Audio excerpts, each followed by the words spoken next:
자, 여러분 반갑습니다. 2018학년도 수능 대비 6월 모의 평가 해설 특강 시작하도록 하겠습니다.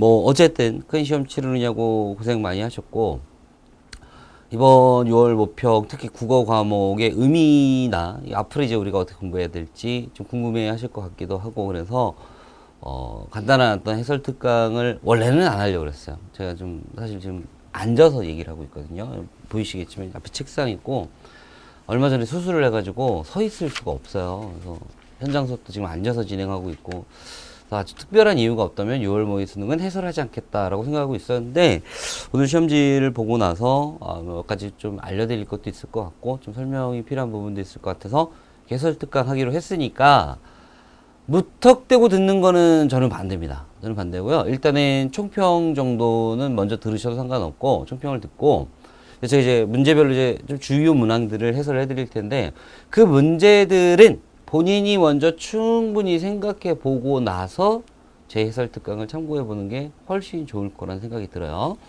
자, 그러면 이제 어떻게 진행할 거냐면, 제가 이동할 수가 없어서 대신 얘가 할 겁니다. 일단 총평을 같이 할 거고요. 그리고 비교적 오답률이 좀 있었을 것 같다고 판단되는 문항들 중심으로 진행하도록 하겠습니다. 특히 아마 오답률이 제일 높은 거는 문법 14번과 독서 23번이 아니었을까. 지금 여기 문학이 없거든요. 근데 이럴 수 있어요. 나 문학 어려웠었는데? 나 어떡하지? 저기 없는데? 그럴 수 있는데, 여기서 좀 전체적인 공부 방향을 안내를 다시 해드리도록 할 테니까 이 부분 참고하시면 될 것 같습니다. 크게 세 파트로 진행된다는 거예요. 일단은 6월, 9월 수능의 흐름을 이제 N수생들은 다 잘 알고 있는데 고3 학생들은 또 잘 몰라요. 그래서 이제 작년 기준으로 좀 말씀을 드리면 6월이 이제 90, 83, 75 정도의 등급컷이 나왔고, 공교롭게도 이제 9월도 좀 비슷했어요. 근데 이제 수능 때 92, 90, 86, 79 얼핏 보면 오른 것 같죠? 등급컷이 올랐군. 근데 이게 단순하게 여러분들 그렇게 생각하시면 안 되는 게, 6월이랑 9월에는 학생들이 이 신유형에 적응을 못했던 거예요. 그러니까 상대적으로 시험 자체만 놓고 보면 얘네 둘보다 수능이 훨씬 어려운 시험이었습니다. 훨씬.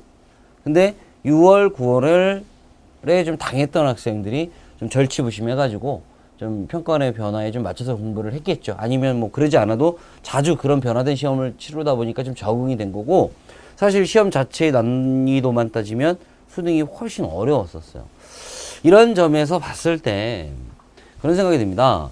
올해 수능은 당연히 이번 6월 모의평가보다 어려울 겁니다. 또 이런 얘기를 하면 매사 무슨 말을 해도 부정적으로 받아들이는 학생들은 나 6월도 못 봤는데 이거보다 더 어려우면 나 더 망하라고 이럴지 모르겠지만, 여러분 6월보다 더 쉬우면요, 지금 여러분보다 잘 본 학생들은 훨씬 더 잘 봐요. 그러니까 그렇게 생각하지 말고 그냥 내가 내 실력 키우면 될 일이다 라고 생각하시면 됩니다. 이제 시험 얘기를 좀 할게요. 한 4가지 정도의 어떤 특징을 말씀을 드릴 건데, 이 특징들보다 이제 말로 설명드릴 이 특징이 가장 중요할 것 같은데, 이 국어 시험지를 보면은 두 종류가 있어요. 거의 대부분 학생들이 비슷하게 반응하는 종류의 시험지가 있어요. 어떤 시험 같은 경우에는 다 같이 어렵다, 다 같이 쉽다, 이런 경우가 있는데, 어떤 애들은 되게 쉽다고 그러는데 또 어떤 애들한테는 이거 다 어려웠는데, 이런 시험이 있거든요. 그러니까 상대적으로 평가가 나뉘는 시험지들이 가끔 있습니다. 제 생각엔 이번 6월 모의 수능이 그런 시험이 아닐까 싶어요. 자기 실력 대비 이 시험지가 쉽게 느껴지는 학생들이 있을 거예요. 그러니까 실력은 사실 그런 정도가 아닌데 자기가 이게 좀 쉽게 느껴져가지고 생각보다 점수가 고평가로 나오는 학생들이 있을 겁니다. 반면에 실력 대비 이 시험지가 자기가 뭐랑 안 맞아서 좀 점수가 떨어지는 학생이 나올 거예요. 전자의 학생들. 실력이 사실은 그 정도 점수 받을 실력은 아닌데 뭐가 시험지가 약간 쉽게 느껴져가지고 또 답이 술술 나와서 쉽게 가는 학생들도 있겠지만, 오히려 제 걱정은 이 시험지에서 어려움을 느꼈던 학생, 아마 한 30% 정도 될 것 같아요. 70% 학생들은 등급에 상관없이 예전보단 쉬운 느낌이 될 것 같고, 30% 학생들은 좀 어렵다. 한마디로 이 시험지는 학생 간의 상대성이 좀 극대화될 수 있는 시험지인 것 같다. 그래서 어느 부분에 좀 초점을 맞춰서 얘기해서 제가 이 시험이 쉬운 거야, 뭐 평했어. 그러니까 이걸 못 본 너는 큰일 난 거야. 뭐 이런 말씀은 안 드릴게요. 사람 따라 굉장히 다른 성격으로 받아들일 수 있는 성격이 있다. 다만 이제 우리가 이 시험지에서 확인할 수 있는 올해 수능과 관련된 것들은 첫째, 계속되는 형식적 변화가 추구될 것이다. 끊임없이 융합을 시도할 거란 생각이 들고요. 두 번째는 이제 난이도가 중상 또는 상을 지속적으로 유지하겠다. 그러니까 결코 쉬운 국어는 안 될 것 같습니다. 혹시 이번 6월 모의 수능을 상대적으로 쉽다고 느끼는 학생들이 국어를 만만하게 여길까봐 걱정이 되는데 그런 어리석은 짓은 안 할 거라고 보고요. 다음 세 번째는 신속하면서 동시에 좀 꼼꼼한 정보 처리 능력이 좀 필요하다. 이게 무슨 말이냐면 깊이만 놓고 보면 예전 시험이 한 이 정도의 어떤 깊이가 있다면 얘는 깊이는 좀 얕아요. 그러니까 깊게 생각을 해가지고 좀 추상적인 과정을 많이 거쳐서 답이 2번인가 하는 일은 별로 없어요. 대신에 그런 류의 문제가 아니라 뭔가 빨리빨리 해야 돼. 어디선가 막 시간 잡아먹고 있으면 뒤에 계속 누적됩니다. 그리고 막상 문제로 가보면 큼직큼직하게 물어보면 좋잖아요. 되게 세세하게 물어봐요. 그래서 이렇게 생각하시면 됩니다. 제1목표 시간관리, 제2목표 정확한 사실 확인. 그 다음이 깊게 생각해 보는 거예요. 뭐 여러분들 깊게 생각 안 하니까 어쨌든 좀 얕더라도 생각하는 거다. 다시요. 빨리 진행하고 꼼꼼하게 사실관계 확인하고 그 다음에 생각을 하든지 말든지. 그런 특징이 있고 난이도 이거 참 말씀드리기가 좀 어렵지만 그래도 그냥 평균 수준으로 봤을 때 문학이 제일 쉬웠다. 화법과 작문은 문학과 비슷할 수 있는데 조금 어려울 수도 있었다. 특히 여기에 좀 주목해야 될 것 같고요. 그러면 이제 학생들 그럴 수 있습니다. 화법에서 이제 5번 또는 10번 아니면 꼭 그 두 문항이 아니더라도 뭔가 융합이 돼서 화법이 이제 작문지 애매한 그 있었잖아요. 걔네들에게 좀 어려움을 느낀 학생들이 야, 이제 화법 큰일 났다. 화법 미친 듯이 공부해야겠다. 근데 생각을 잘 해봐. 여러분이 여기서 화법에서 틀린 건 화법 공부, 작문 공부를 안 해서 틀린 거냐? 아니면 그냥 기본적인 국어 태도가 안 갖춰 있으니까 지 혼자 똑바로 확인 안 하고 생각을 거듭하다가 틀린 거냐? 냉정하게 생각해 보세요. 조금 있다가 화법 5번과 10번 설명드릴 때 제 말과 여러분 생각을 한번 견뎌보면 될 것 같고요. 역시 최근 몇 년 동안 유지되는 건 얘네 둘이 뭔가 등급을 결정하는 큰 역할을 하고 있다. 특히 끝에 있는 이 독서. 물론 문학의 융합지문으로 하나 들어갔지만 분량이 짧았죠. 그리고 문제를 푸는데 뭐 결정적인 도움도 되지 않았습니다. 그래서 그거 말고 좀 긴 거 3개.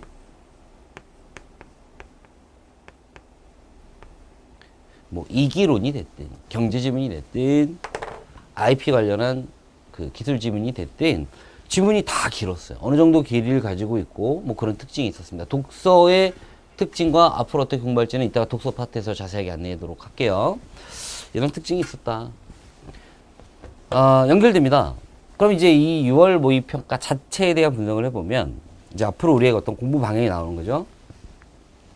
정보량이 많을 때 시간 관리 어떻게 할 거냐. 그러니까 어떤 시대가 사실상 종언이 된 거냐면 뭐 하나 갖다 놓고 깊게 생각해 보는 거 있죠. 그 시대는 이제 끝난 거예요. 좀 여러분들이 신속하고 빨리빨리. 그런데 좀 꼼꼼해야 된다. 약간 모순이 될 수 있죠. 아이씨 빨리빨리 해야 되는데 어떻게 꼼꼼해? 뭐 이럴 수 있는데 병행할 수 있습니다. 그리고 이제 특히 23번 오답률이 제일 높을 걸로 추정되는 경제지문의 그 보기 문제 있었죠. 경제학자 병이 나왔던 그 경우에 일단 지문을 봤을 거예요. 그리고 보기를 봅니다. 한 번에 답이 안 나오죠. 제일 중요한 순간은 뭐냐면 여기서 지문을 읽고 문제 풀다가 보기를 마주친 거야. 그럼 보기가 선뜻 답이 안 나올 수 있잖아요. 그때 지문으로 돌아가서 필요한 내용을 확인하고 거기서 확인된 내용을 보기랑 연결지어서 빨리 답 결정을 해야 돼. 그러니까 여기서 제일 중요한 순간은 여기인데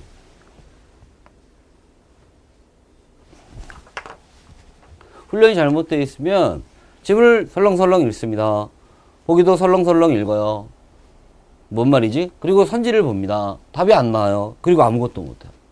그게 아니라 보기를 보고 지문으로 가야 된다. 근데 요때 무슨 생각을 해야 되냐? 조금 이따가 해설 특강할 때 말씀드리도록 하고요. 이제 문법은 개념을 좀 깊고 정확하게 공부할 필요가 있다. 그러니까 제가 이제 백문일답 수업할 때부터 계속 말씀을 드렸지만 문법 공부를 너무 쉽게 하려고 해요. 좀 속된 말로 날로 먹으려는 수험생들이 되게 많아요. 얕게 공부하고 제발 얕게 나와라. 근데 끊임없이 평가원의 문법 문제를 우리가 분석을 해보면 어느 정도 깊이는 항상 가져갑니다. 절대로 현란하고 복잡하고 학생이 공부 과정에서 마주칠 수 없었던 것을 딱 보여주는 게 아니라 다 아는 거 확인하는 거예요. 특히 이번에 14번, 뭐 13번도 마찬가지고요. 13번, 14번 이런 문제들은 절대로 고난도 문제가 될 수 없는데 특히 14번 같은 경우에 오답률이 높을 거라고 봐요. 많이 어려움을 느끼실 겁니다. 그러면 문법 공부를 정리를 빠른 속도로 다시 한번 해봐야겠어. 이러면 다시 원점인 거예요. 빠르고 쉽고 그냥 날로 먹으려는 마음으로 문법 공부를 하다 보니까 뭔가 제대로 물어봤을 때 이게 왜 관용절이지? 그 학생한테 물어요. 관용절이 뭐야? 주어 소설을 갖추고 관용어의 기능을 하는 절을 관용절이라고 하죠. 맞아요. 근데 거기까지야. 주어 수술어를 갖추는 건 맞지만 뭐 하나가 빠진 상태로 들어가도 상관은 없어요. 생략될 수가 있거든요. 그러니까 그런 것들에 대한 좀 깊이 있는 공부를 하셨어야 됐다. 그래서 혹시 문법에서 이번 6월 모평 때 조금이라도 어려움을 겪었다면 저는 이제 그렇게 생각합니다. 다시 한번 빠른 속도로 정리하려는 건 대책이 될 수 없다. 처음부터 끝까지 공부하시면서 기본 개념 정확하게 확인하는 시간을 가졌으면 좋겠어요. 자, 역시 문법 문제 풀면서 다시 한번 말씀드릴게요. 자, 총평은 여기까지입니다. 대략적인 안내는 드렸고요. 뭐 여러분들 지금 뭐 총평도 여러분한테 중요하겠지만 문학 해설도 좀 의미 있을 것 같은데 다시 한번 말씀드릴게요. 자기가 혼자서 분석하지 않고 제 설명을 일방적으로 들을 거면 다른 해설 특강 들으세요. 저 좀 어느 정도 고민해보고 어느 정도 자기가 확신도 가진 상태에서 서로 좀 이해가 좀 공감이 되는 상태로 이 해설 특강을 진행하고 싶습니다.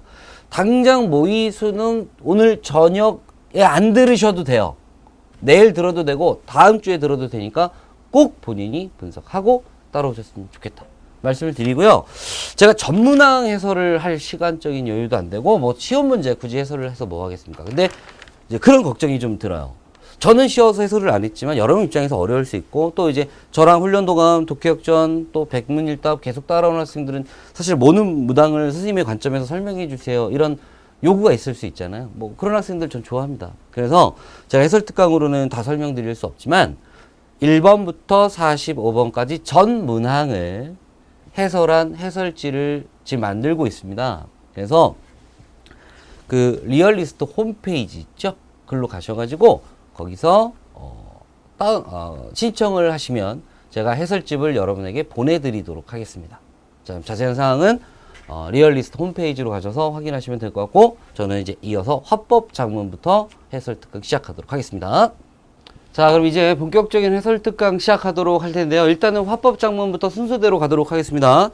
그리고 좀 전에 제가 이제 전문학 해설지 있잖아요. 그거 좀 구체적으로 안내해 드리는 게 좋을 것 같아서 여기로 가셔서 realist.co.kr로 가셔서 영원 주문하기가 있을 겁니다. 내용 참고해서 신청하시면 될 것 같아요.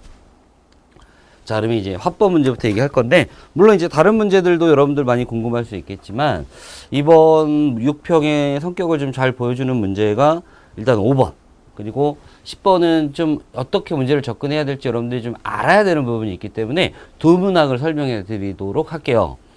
일단 5번 문제 같은 경우에는 이제 발명가랑 이제 학생 두 명이 막 대화를 했어요. 뭐 이런 식의 얘기를 합니다. 또 발명가 막 얘기했어요. 지금 일부만 보여드린 거예요. 그리고 나서 이제 5번 문제에서 뭐 글자가 잘 안 보이는 건 여러분 좀 이해해 주시고요. 시험지 보시면서 하시면 돼요.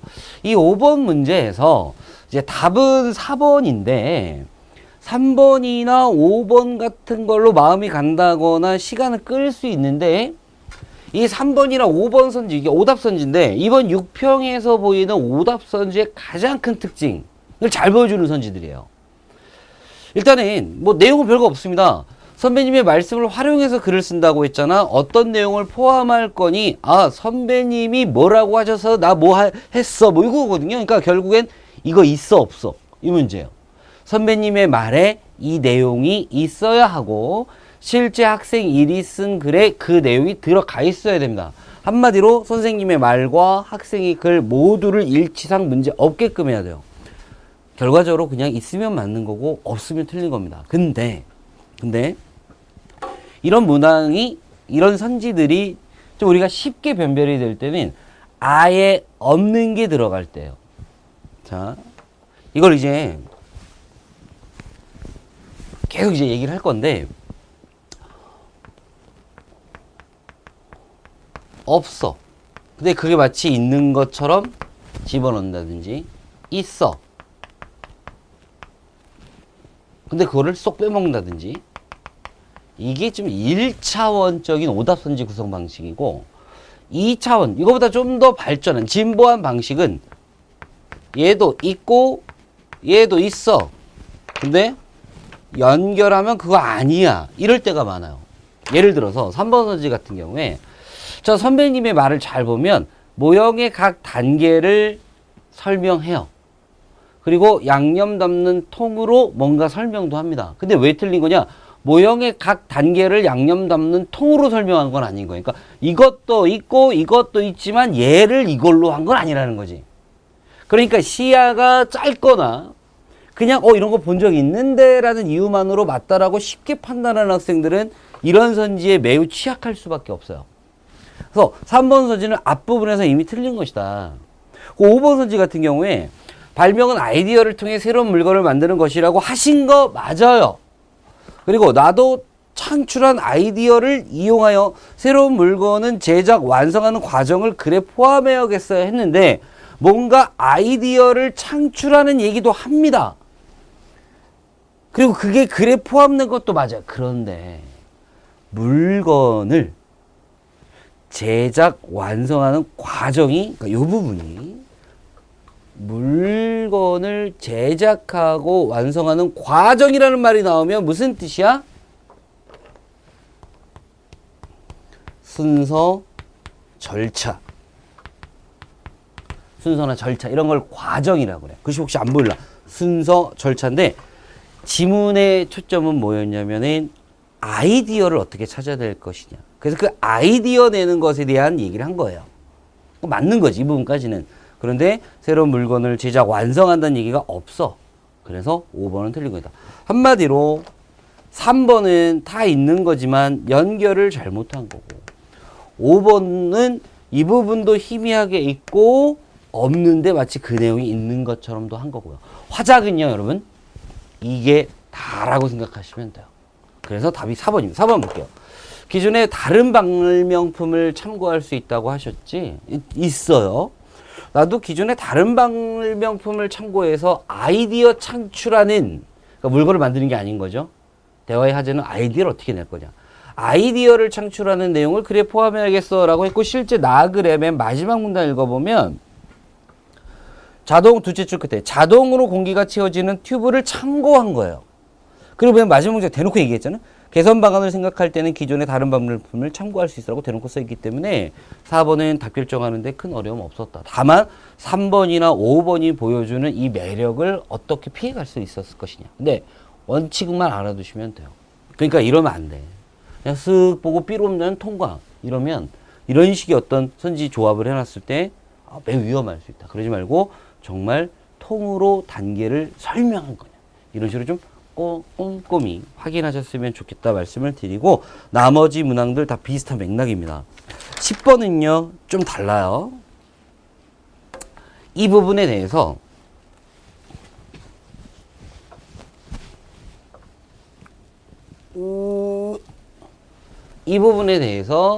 말을 듣고, 이 A의 얘기를 듣고 반박을 한 겁니다.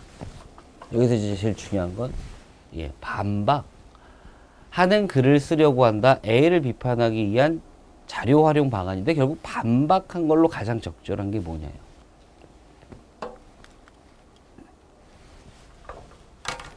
그러면 이제 여러분들이 뭘 하셔야 되냐? 반박은 어떻게 해야 되는 건지에 대한 이해를 좀 하셔야 됩니다. 자, 그러면 반박에 대한 설명을 좀 해볼게요. 아이고. 이런 내용을 우리가 듣고 반박을 할 땐 상대가 뭔가 주장을 할 거예요. 그리고 그에 따른 근거를 댈 겁니다. 반박은요, 나는 너랑 생각이 좀 달라가 아니에요. 그게 아니라 반박은 너 틀렸어.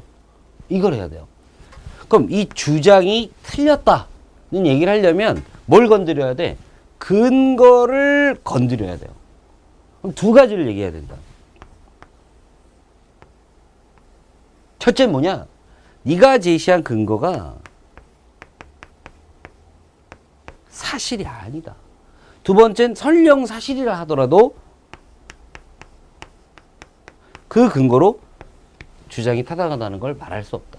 그러니까 상대방이 뭔가 주장하고 그거에 대한 근거를 제시했을 때 반박하라고 시키면 주장은 참고만 하는 거고요. 근거를 천천히 들어보는 거예요. 그리고 나서 무슨 얘기를 해야 되냐? 그 근거가 잘못됐다는 얘기하는 걸 골라주면 되는 거예요. 자, 볼게요. 여름방학 기간을 단축해야 하는, 이게 이제 주장이죠. 기간 단축합시다. 그럼 이제 이유를 댈 거예요. 한 두세 개 나오겠죠? 그러면 그 이유를 정확하게 확인해 놓고 선지로 넘어갔을 때 그 이유가 틀렸다고 얘기하는 놈을 골라주면 되는 거예요. 수업 공백이 줄어들어 지난 학기 수업 내용을 잘 기억할 수 있게 되어서 학습이 연속적으로 이루어질 수 있다. 이게 첫 번째 이유입니다. 그러니까 방학 기간이 짧아지면 수업 공백이 줄어들고 수업 끝나고 다음 수업 시작하는 데 있어서 그 지문대로 하면 이제 4주에서 2주로 줄어드는 거니까 지난번에 수업한 내용이 기억되지 않냐. 2주밖에 안 지났으니까. 그래서 학습의 연속성을 확보할 수 있다. 그러면 이 주장에 대한 첫 번째 반박은 무슨 얘기가 나와야 되냐면 이거 아니다. 그러니까 수업 공백이 줄어들기 때문에 학습의 연속성이 이루어질 수 있는 게 아니다라는 걸 골라주면 돼요. 그게 답이었어요. 다음 두 번째, 겨울방학 시작을 앞당길 수 있어 학년 말에 비효율적인 학사 운영을 피하는 데에도 도움을 준다. 그러니까 학년 말이 되면 비효율적인 학사 운영이 이루어지는데 여름방학 기간을 단축하면 그것을 피할 수 있다. 그럼 이걸에 대해서 반박을 한다면 이게 사실이 아니란 얘기를 하면 돼요. 예를 들어서 겨울방학 시작이 앞당겨지더라도 학사 운영은 비효율적이 될 수밖에 없다. 이런 얘기를 한다든지 겨울방학 시작을 앞당길 수 있다 하더라도 학사 운영을 피하는 데는 도움이 안 될 것이다. 뭐 이런 식의 얘기를 해야 되는 거예요. 한마디로 네 근거가 틀렸어. 이 얘기. 다음. 인근 고등학교에서는 이미 여름방학 기간을 단축하여 운영하고 있는데 학생들의 만족도가 매우 높았다고 한다. 그러면 이게 틀렸다는 얘기를 해야 되니까 무슨 소리야? 내가 아는 그 학교에서는 여름방학 단축했는데 학생들의 불만이 장난이 아니던 걸 이걸 얘기하면 반박이 된다는 겁니다. 그러니까 이렇게 기억하시면 돼요. 반박하라 라고 시키면 주장 그렇게 중요한 거 아니다. 상대방이 제시한 근거를 천천히 듣고 그 근거가 사실이 아니란 얘기를 하면 돼요. 근데 1, 2, 3, 4, 5를 보면서 내려갈 때 앞에 제시한 3개가 아니다라는 걸 골라야 되는데 그냥 이 말에 빨려 들어가는 거예요. 빨려 들어가서 그냥 이렇게 여름방학 그렇게 생각하는 애한테 반박할 수 있나? 가능한가? 이거 생각하는 거예요. 이건 국어 문제 푸는 게 아니라 그냥 사유하는 겁니다. 국어는 사유가 깊어지면 깊어질수록 나만의 국어로 가요. 생각은 짧게, 확인은 정확하게. 거기에 약간의 논리만 필요한 거예요. 그럼 이런 거 한번 볼까요? 학교 시설 공사로 통행에 불편을 겪었던 학생의 인터뷰를 학기 중 공사가 불편 없이 진행된다는 주장을 반박하는 근거로 제시해야겠어라고 했지만 여기엔 공사 얘기 없어요. 그러니까 얘는 딴소리 하고 있는 거야. 공사 무슨 소리야? X. 2번 개인 신청할 수 있는 체험학습 얘기 없어요. X. 학기 중보다 여름기간에 더 많은 휴식을 취한다는 신문기사 휴식? 관심이 없어요. 자, 관련되는 건 4번, 5번밖에 안 남아요. 그러니까 1번, 2번, 3번 보자마자 지워버렸어야 되는데 뭐 A를 비판한다는 것을 좀 잊고 들어갔을 수도 있고요. 아니면 A를 읽었지만 문제 풀 땐 까먹고 그냥 말이 되나 안 되만 봤을 수 있습니다. 다 아니고요. 고민을 한다면 4번과 5번 사이에서 고민을 해야 돼요. 자, 여름방학 기간을 단축했지만 학년 말 학사 운영이 비효율적이었던 다른 학교 너무 좋은 거예요. 이런 거죠. 야, 겨울방학 땡기면, 앞당기면 비효율적인 학사 운영 피할 수 있잖아. 연합기간 단축해서 겨울방학 앞당겼는데 학사 운영 비효율적이던데 그 학교는 네 말 틀렸는데 여기까지 좋아요. 네, 아직 많이 남아있어. 여름방학 기간 단축이 학사 운영과 무관하다는 주장을 반박하는 근거로 제시한다면 얘는 뭐라고 얘기할까요? 얘가 할 말 하나. 그래서 나보고 어쩌라고? 이 말이에요. 왜냐면 자기는 여름방학 기간이 학사 운영과 무관하다고 주장한 적 없어요. 그러니까 요 구간. 여름방학 기간이 학사 운영과 무관하다가 아닌 거예요. 왜냐면 얘는 뭐라 그러냐면 겨울방학 기간이 앞당긴다. 이 말은 여름방학 기간이 단축된다는 뜻이에요. 그러니까 여름방학 기간은 비효율적 학사 운영을 피하는데 도움을 준다는 게 이 사람 생각이지 둘이 무관하다는 게 아닌 거예요. 그러니까 여기서 여기까지는 정말 잘했는데 여기서 뭐 한 거야? 일치상의 문제가 생긴 겁니다.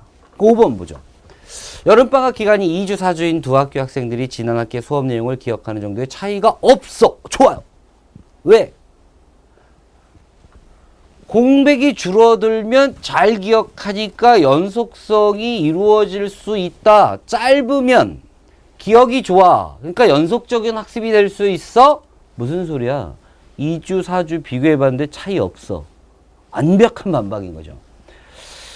여름방학 기간과 학습 연속성이 관련이 있다는 주장을 반박하는 근거로 제시해야겠어요. 그러니까 얘는 여름방학 기간이 짧아질수록 학습 연속성이 높아진다고 관련이 있다는 생각을 가지고 있지만 이걸 반박하는 근거로 제시하고 이게 최종적으로 가를 쓴 학생의 앞부분에서 말했던 입장과 부합하니까 답으로 결정해 주시면 아무 문제가 없다.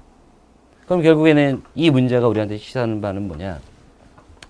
이제 앞에 5번과 20번을 한번 연결지어서 화작을 넘어서서 국어 자체에 대한 말씀을 좀 드릴게요. 일단 국어 문제는 90% 이상 일치 문제라고 생각하고 접근하셔야 됩니다. 근데 그 일치 문제에서 적절하냐 적절하지 않냐가 결정되는 건 두 가지가 있는데요. 똑같지 않아도 된다. 의미만 같으면 적절로 보는 겁니다. 그러니까 말을 바꿨을 때 대응하는 것.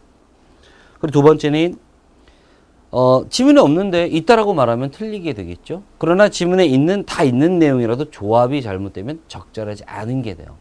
사실관계 정확하게 확인하되 말만 바꾼 건지 연결을 잘못한 건지 그거 조심하시면 될 것 같고 10번 문제 제가 풀었듯 특정 문제들은 문제를 푸는 접근하는 기본 개념이 좀 필요할 수 있습니다. 이게 스킬이라고 생각하시면 안 돼요. 야 지금 반박 문제 스킬 배웠어 라고 생각하시면 안 되고 반박의 원칙을 알고 그러니까 출제자의 요구는 이거니까 이렇게 결정해야 된다는 식의 공부를 하셔야 돼요. 반박 물어본 문제가 기출이 한두 개 있습니까? 그런 문제를 풀다 보면 이런 원칙들을 우리가 알아낼 수 있는 거죠. 마지막으로 혹시 이 두 문제 포함해서 자기는 더 틀렸다. 또는 한 문제 정도 틀렸는데 지금 화작 때문에 미쳐버리겠다. 스트레스 받아가지고. 그러니까 나 이제 화작 공부를 엄청나게 하겠다. 절대 그러시면 안 됩니다. 시간 낭비일 가능성이 있고요. 방금 제가 말씀드린 90%의 일치 그리고 10% 정도 문제가 요구하는 특수한 조건 정도만 고려해서 지금까지 수능과 모의 수능에 출제됐던 화작 문제들을 면밀하게 검토를 다시 하세요. 그럼 틀리면 또 이미 다 풀어서 답이 기억내. 누가 기출 분석을 답을 맞추래요?